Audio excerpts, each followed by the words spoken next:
Um, Hello everyone, time to start. Um, Before we begin, let me quickly go over a few class announcements again.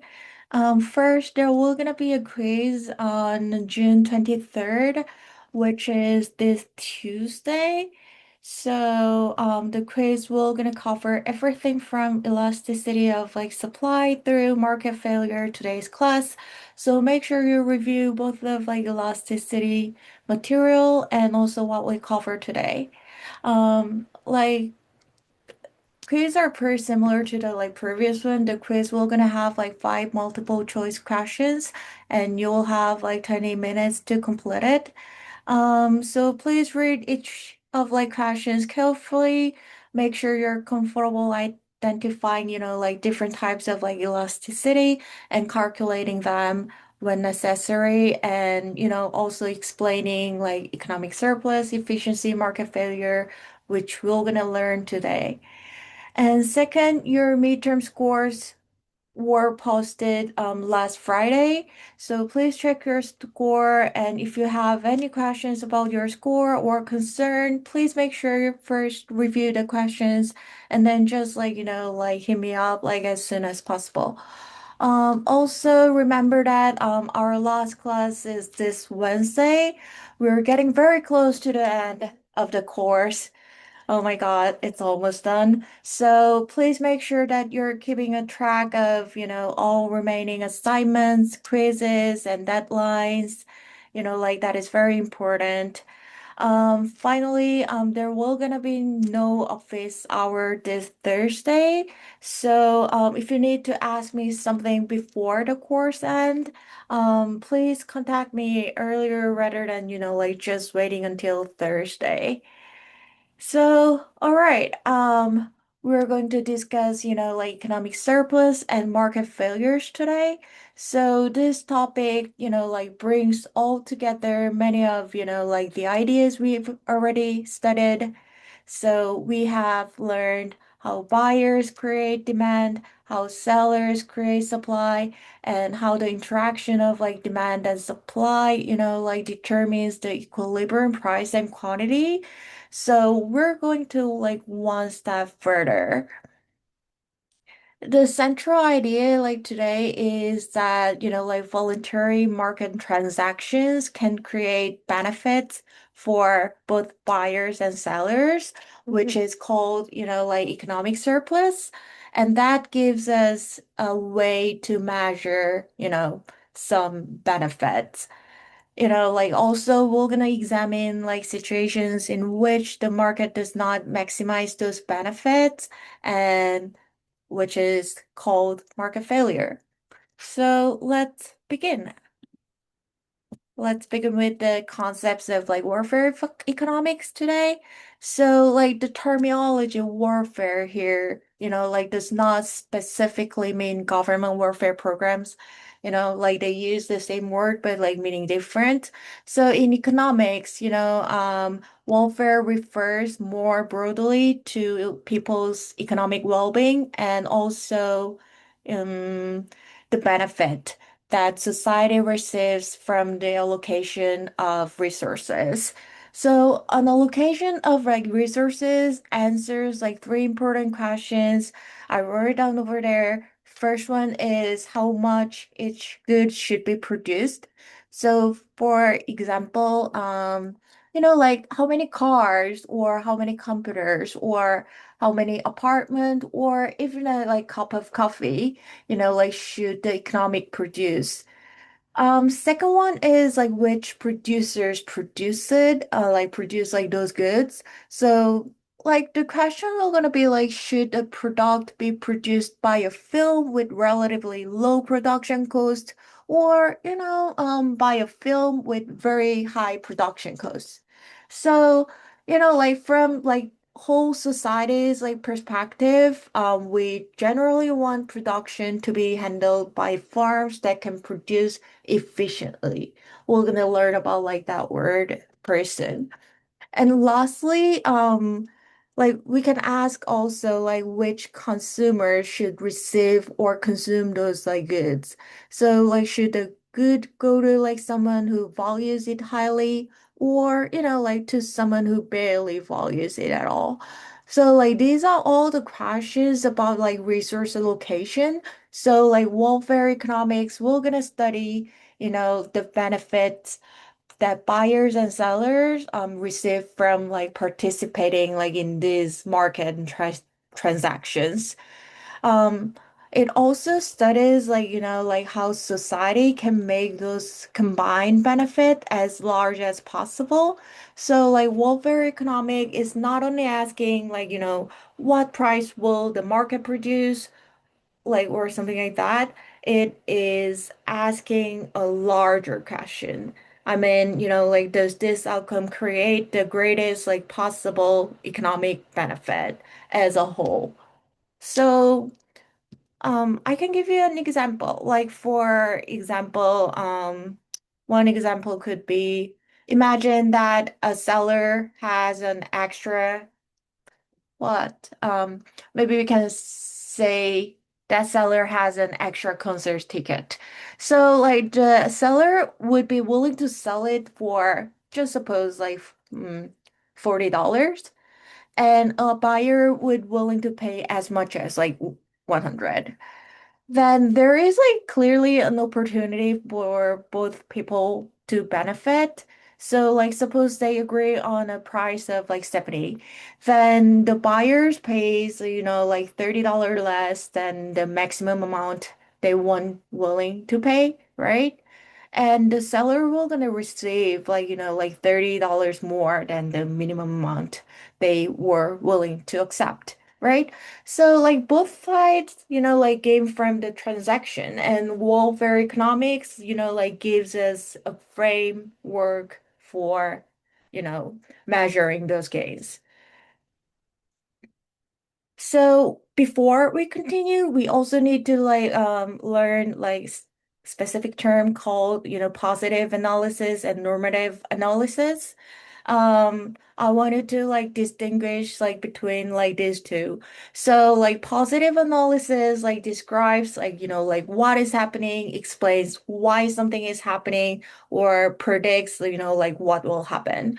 So a positive like question might be, like what will happen to the price of like gasoline if the government places, a tax on gasoline. This question asks us to describe and or, like predict an economic outcome. So we could use economic theory and data to investigate this, but on the other hand, like normative like analysis is somewhat different. So like normative like analysis asks, like what should happen. So it usually, like involves a judgment about which outcome is better. Like one example will gonna be, like should the government increase the like minimum wage, or should the government impose a tax on gasoline or something like that? Because like those questions like require, like more than simply predicting the outcome, right? So like they require us to like decide, like whether the expected benefits are worth the expected cost, like something like that. So like the biggest difference with positive analysis and normative like analysis is that positive analysis describes and predicts, and normative analysis will gonna be evaluates and recommend. All right. So yeah, one thing more. So economists like often use like positive analysis first, and then like we estimate the likely effects and policies. After that, maybe policymakers and society use those finding like along with their own values and priorities to make normative like decisions. So now, let's introduce. two of the most important measures in welfare economics, which is consumer surplus and also like producer surplus. So both concepts help us, like evaluate the wellness or overall performance of like market. And we do this through examining the benefits received by, consumers and producers.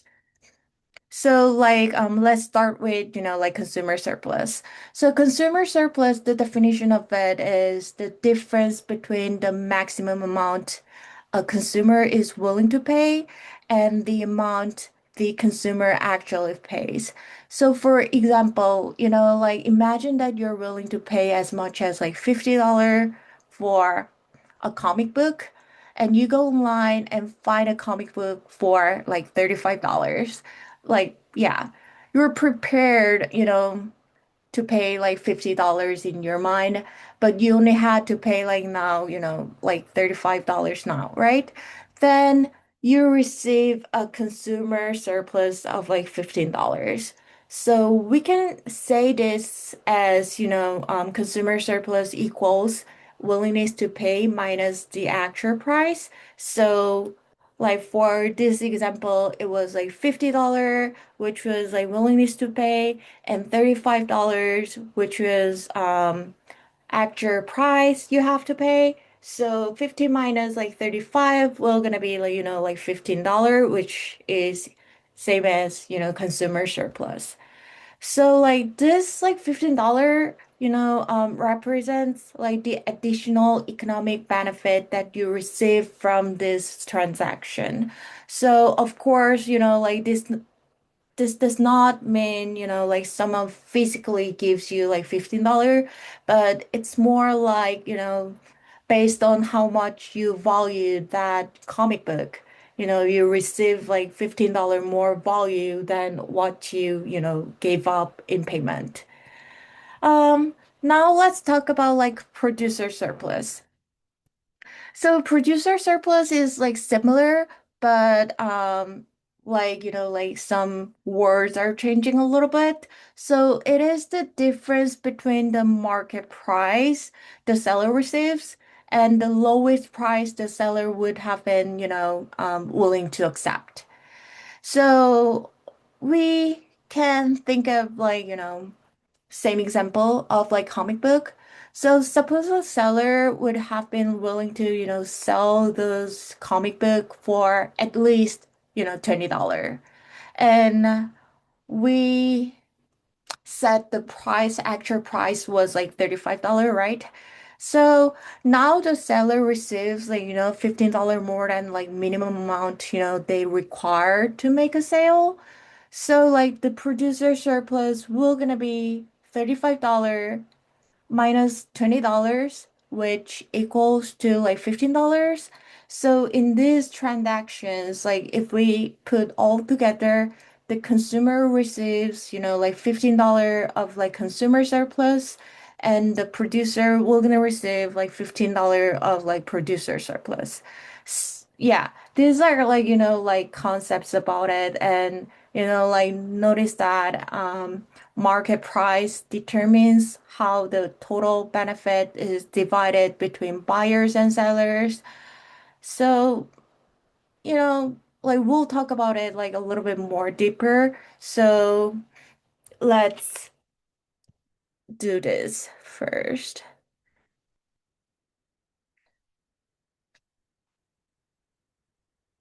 So let's restart, like revisit these ideas in a slightly more intuitive way. So, like consumer surplus was the economic surplus you receive from buying something, right? And producer surplus was the economic surplus you receive from selling something, right? So maybe we can think about, maybe we purchased something at a discount. Maybe you were willing to pay like $100 for, you know, what? Maybe perhaps like a pair of shoes, but you found them on sale for like $70. then you might have felt that, you got a very good deal, right? Economically, like that part of like that feeling can be explained by consumer surplus. Um, that is one way of like explaining things. So like seller's case is also same as like the consumer case. So like the transaction happens like voluntarily because, like both sides like benefit, at least one side benefits. Right. So like let's go like a little bit deeper for consumer surplus. So remember that like willingness to pay was the maximum amount that a buyer was willing to pay for a good, right? And willingness to pay reflects the benefit that the buyers expects to receive from a good, right? And in marginal analysis, like we call benefit from consuming one additional like unit was the marginal benefit. And like one thing you have to know, really important is, like market demand represents this like consumers like marginal benefits. This is like kind of like very important connection because like the demand curve shows buyers' willingness to pay, and this willingness to pay reflects marginal benefits. So this is like kind of maybe I should give one more example for about this. So like suppose the price of a cup of coffee is like $4 and your marginal benefit from a first cup is like $7. Then, like because of the benefit is like greater than the price, you will buy the first cup, right?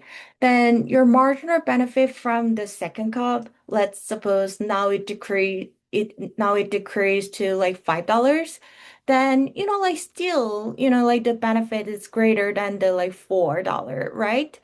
Like extra price, so you would buy the second cup as well. Like if we keep doing this like until like a marginal benefit equals to like like actual price, you may still purchase it because the marginal benefit is equal to the price. But once like your marginal benefit from like another additional cup is like smaller, becomes like smaller than like actual price, then you will gonna stop purchasing them, right? That is like kind of like showing like diminishing like marginal benefits. And from this, like, like consumer surplus is, we can say that like consumer surplus is the difference between marginal benefit and the price. Because like we already talked about like that, like feelings of like we got a like, really good deal could be considered as like consumer surplus, right? So we can write that consumer surplus equals to like willingness to pay minus price. That is the reason because like willingness to pay reflects like marginal benefit. We talked about like that connection, and we can also write consumer surplus equals marginal benefit minus price. So we can also do like little calculation for, previous like coffee example. So for the first cup, like your marginal benefit was like $7 and actual price was like $4. We set it in that way. So your consumer surplus is like $3, right? For the second cup, like, like the marginal benefit is like $5, and the price was, like $4. So like your consumer surplus becomes like, $1. Like if we keep going this way, we're gonna see like, the consumer surplus will gonna be zero at the point when the marginal benefit equals to the price. So you maybe like indifferent purchasing like that finer cup because like the benefit exactly equals to the cost to you. The total consumer surplus in this case will gonna be, like sum of like all the surplus from all units we purchased. All right.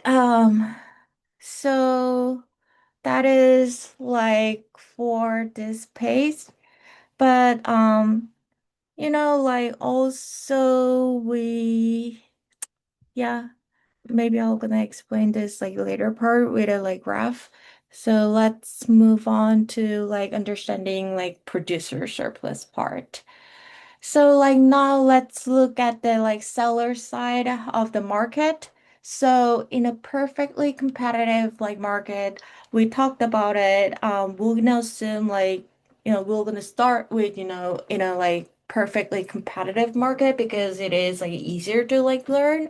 So if you remember that, in a perfectly, like competitive market, an individual film was a price taker.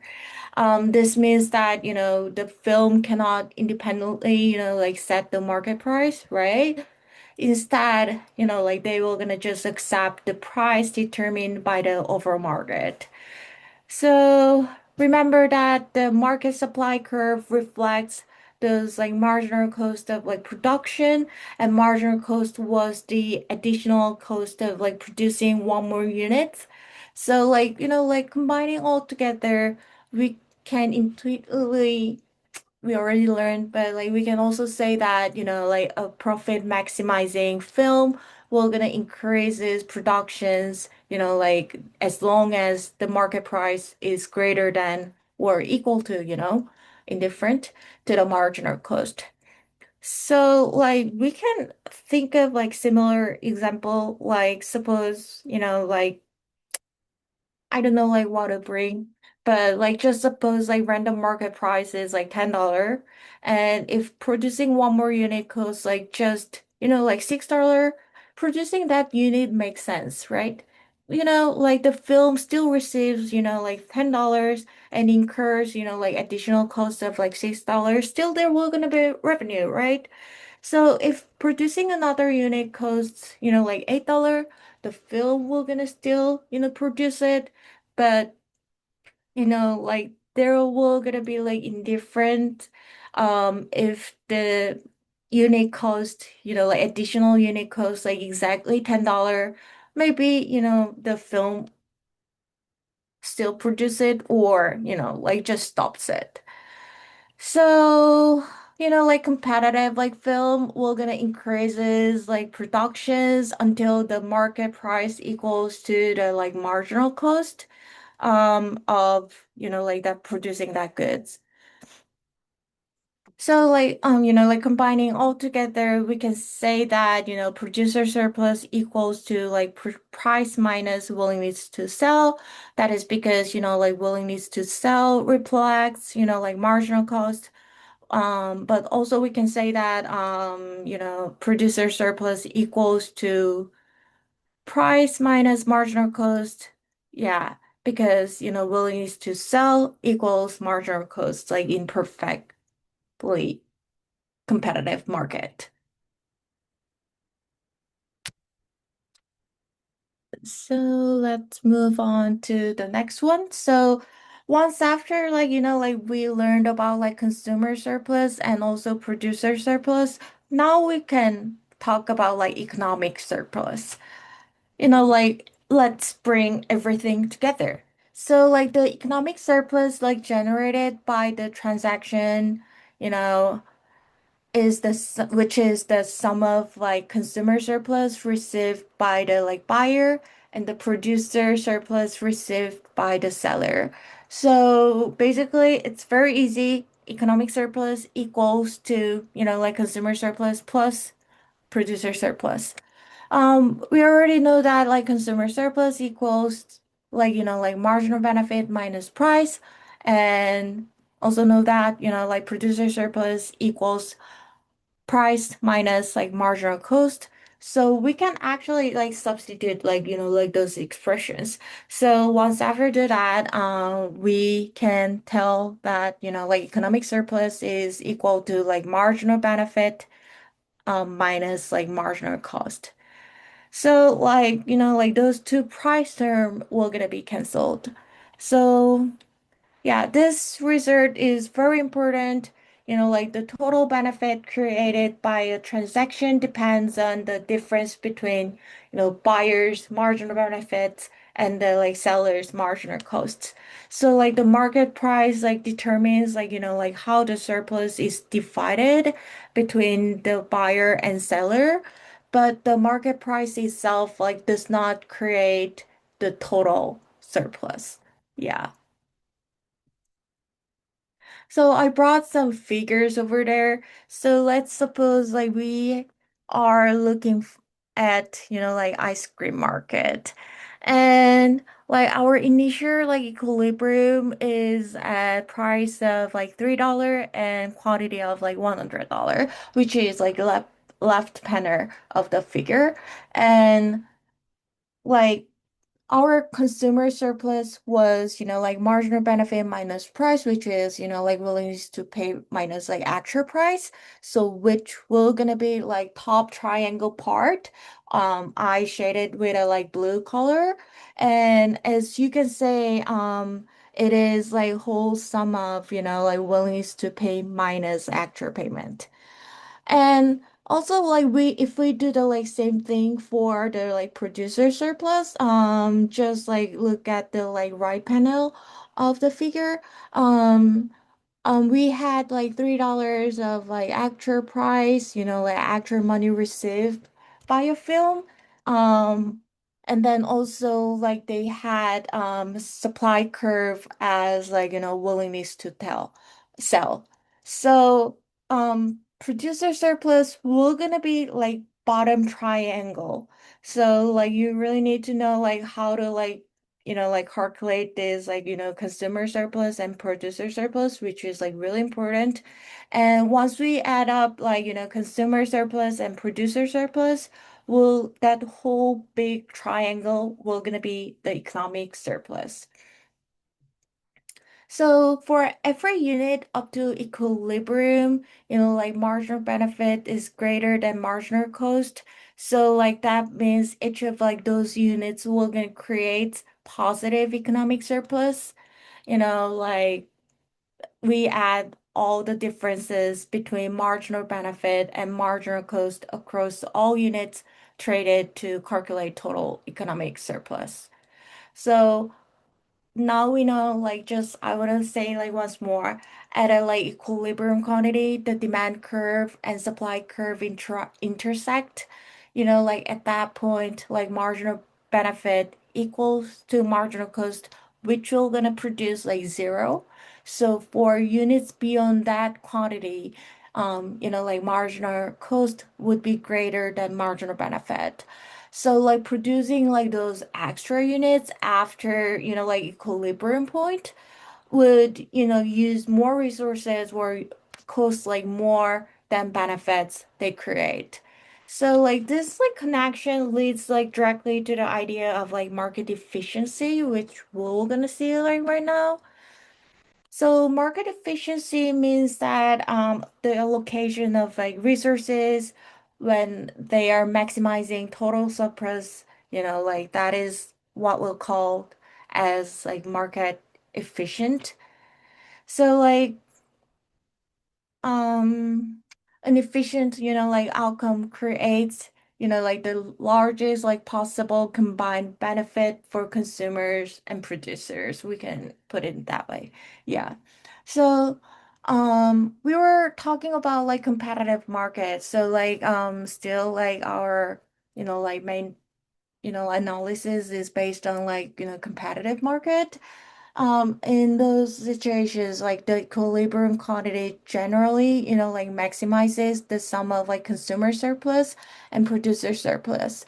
So we just like looked at like some examples like with figures at equilibrium, like the marginal benefits of the last unit equals its marginal cost.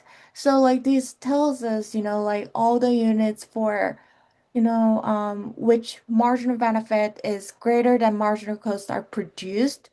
And while units for, like which marginal cost is greater than marginal benefit are not produced.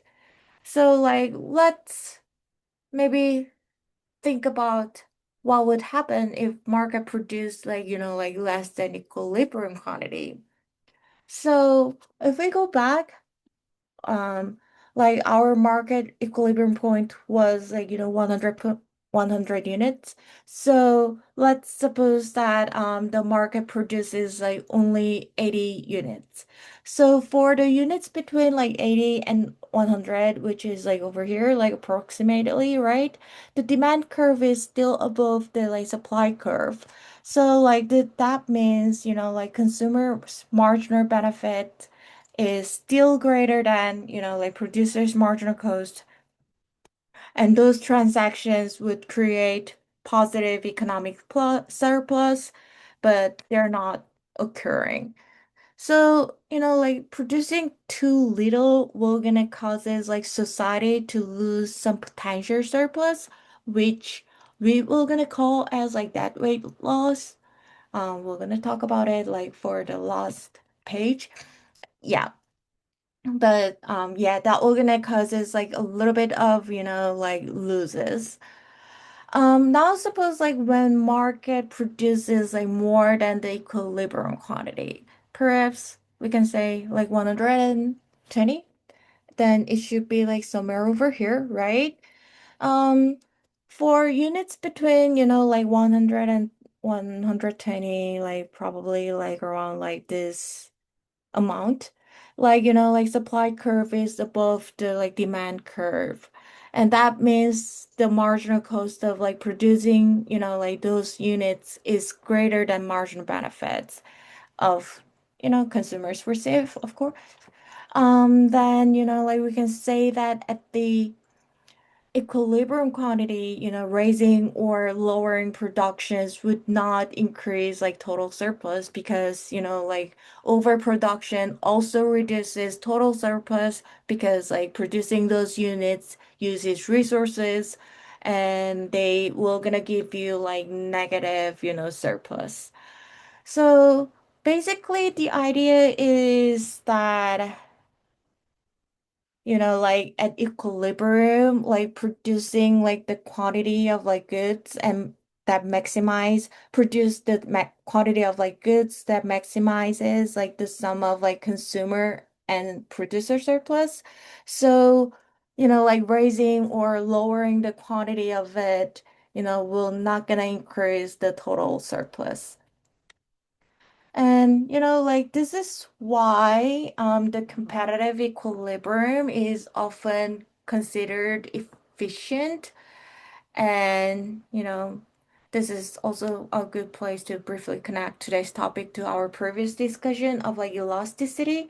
Because if you recall that like supply is inelastic, like when the percent change in quantity supplied is like smaller than percentage of percentage change in price. Like in that case, like the absolute value of the price elasticity of like supply was like less than one, right? And sellers were not very responsive to changes in price. And when supply was like, like unit elastic, when the percent change in quantity equals to percent change in price, like in those cases, like the elasticity was like equal to one. So, like this elasticity like was telling us how strongly buyers or sellers respond to the price changes, and economic surplus will gonna tell us like how much benefit from those buyers and sellers will gonna receive. So like basically like these ideas like especially important when we examine like taxes regulation. We're gonna talk about this like on the our last class, and also like some other policies. And sometimes like like elasticity helps like determine how much quantity change, while surplus help us evaluate those gains or losses created by that change. So like sort of like related. So like try to, connect all the concepts together because this is almost like end of the class. Then, like we had the conclusion that, equilibrium is efficient. Like, if we're talking about, like well-functioning competitive market, then what about, what happens to the like surplus if the market is like not competitive, or if like important costs and benefits are missing from like the decision of like buyers and sellers because like they're not rational, or what if like the equilibrium may not maximize like total surplus? That will gonna bring us to the market failure. So far we have said, like that competitive markets can lead to an efficient allocation of like resources, but that conclusion only depends on several assumptions. So you have to know about this, of course. So what happens when the market is not functioning properly? Like when the forces of like supply and demand lead to an inefficient outcome, then, like we call it as a market failure. So a market failure occurs, like when the market produces too much or produces too little, or otherwise, like just like fails to maximize the total economic surplus available to society. So like there are five major sources of like market failure that we'll introduce today. First one is like market power. So we said that in perfect competitive market there was like no market power. So like everyone was like price taker, which means that they have like no power to decide their own price. Um but in real world, actually, like there exists, like market power when a buyer or a seller has the ability to influence the market price. So one example will gonna be, like monopoly, which is very common example because, like a monopolist, like, faces limited competition. So it may restrict, production and charge a little bit higher price, or they can just like set their own price. So in this case, like monopolists like may benefit from the like higher price, but some mutually beneficial transactions no longer occur. So like there will gonna be like some consumers who value the good more than its marginal cost may still be unable to purchase it because it is too expensive than their willingness to pay. So like therefore we can say that, like market power undermines, like competitive like pressure, and like can lead to underproduction. The second one is externality. So I don't know like if I talked about this before, but an externality is the side effect of like economic activity that affects someone who is not directly involved in the transaction. So one example will gonna be pollution. So like that is also like common negative like externality. Like suppose a factory produces like a product and sells it to consumers. You are not a consumer to like that product, and you just like live nearby, like factory. Of course, like the factory considers its like own production costs, right? But and also consumers will gonna consider their benefits of the product. But like nearby residents like us may experience air pollution, or maybe contaminated water, like sort of it. And those residents are affected even though they're not in the market. Like they're not the buyer or seller. That's what I meant. So if the pollution cost is like not included in the market price, like the market may produce like more than socially efficient quantity. There can also be, like there will not gonna be like maximized, like their economic surplus. So like positive externality goes like just, like opposite way. So when positive like external benefits are not fully considered, like same as the like negative like externality, the market may produce less than socially efficient quantity.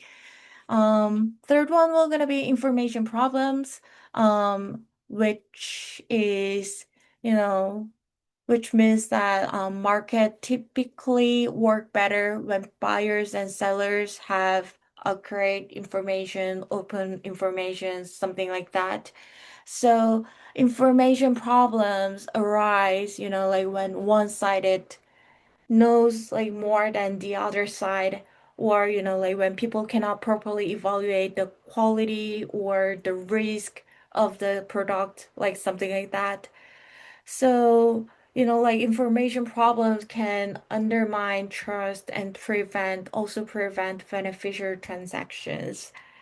The fourth one is irrationality. So, like traditional economic models, like most of them, we're gonna assume that people make rational decisions. We talked about this, like, when we were learning about like micro intro, right?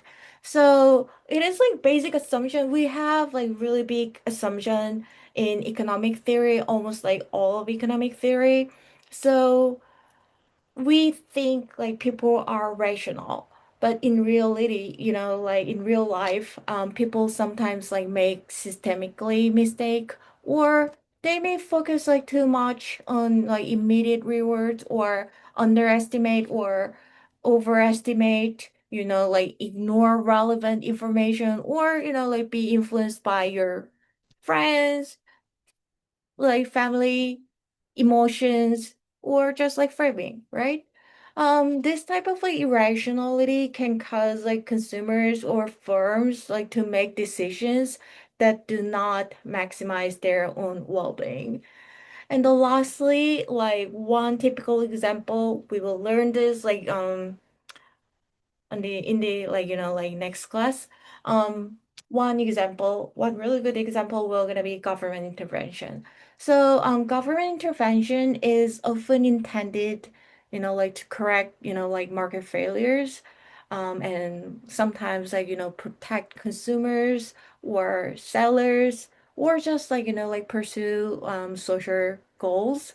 But actually, this type of like regulations can sometimes interfere with the market forces and create inefficiencies.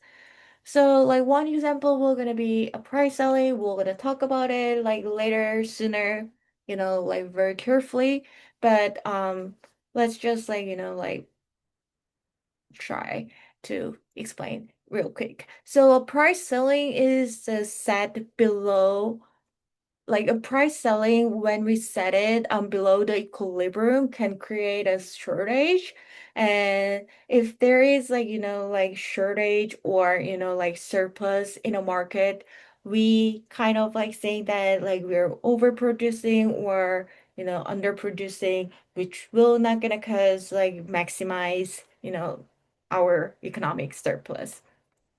So we can say that like poorly designed, like this type of like government regulations can be harmful as a like in terms of like, like total economic surplus. So, like really need to take care of, like this type of like, like government actions may improve or may not improve. Would it be like successful or not, like this type of like particular policy will gonna be also a matter for the like market failure.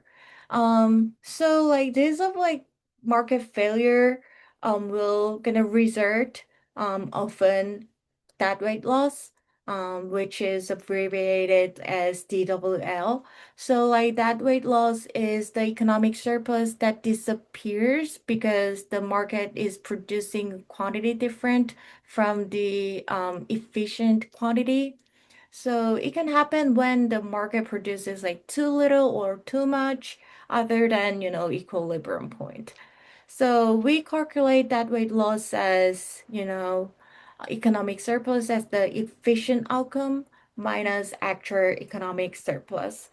So, one quick example we're gonna be like, suppose we have like the maximum possible total surplus as like $1,000, and like because of like some of like those five reasons, like actually like their actual total surplus, like just suppose like it was like, only $80, $800, $80 is like too small. Then we can calculate the dead weight loss as like 1,000 minus 800, which equals to 200. So how to interpret it? That 200 is not simply, transferred from consumers to producers, or, like from producers to like consumers.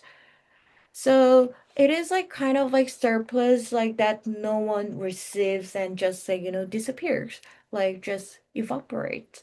So like it represents, like mutually beneficial transactions or net social benefits that have been lost. So like this distinction is very important, like a transfer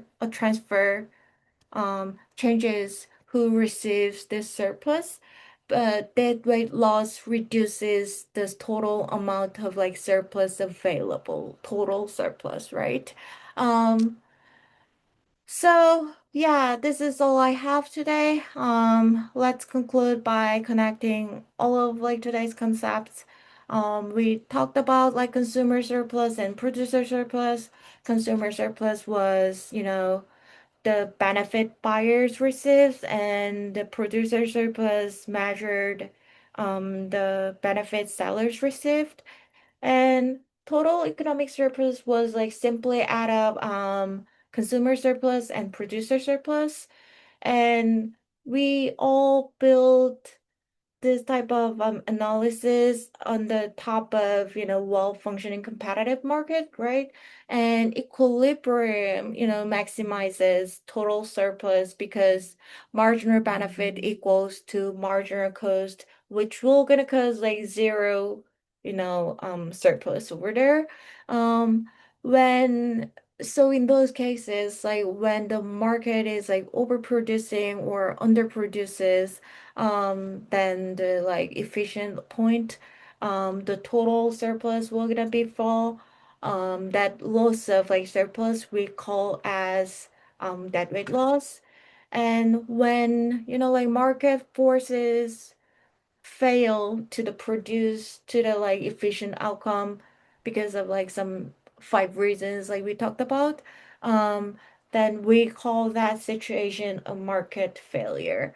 So for the quiz, make sure you can define each type of like surplus, calculate surplus using, like simple numerical examples. Try to like go over like some examples on, you know, our Macmillan learning. There will gonna be a lot. Try to like identify, like consumer and producer surplus on a graph. Like, of course, I love graph. Um, Try to explain, like why equilibrium is efficient, and describe like how market failure creates like that weight loss will gonna be helpful.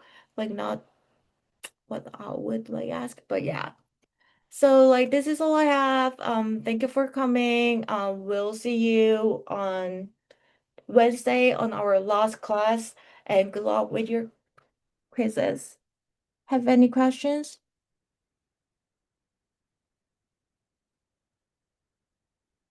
If we don't have like any questions today, like let's just like wrap up over here. Thank you for coming. Bye.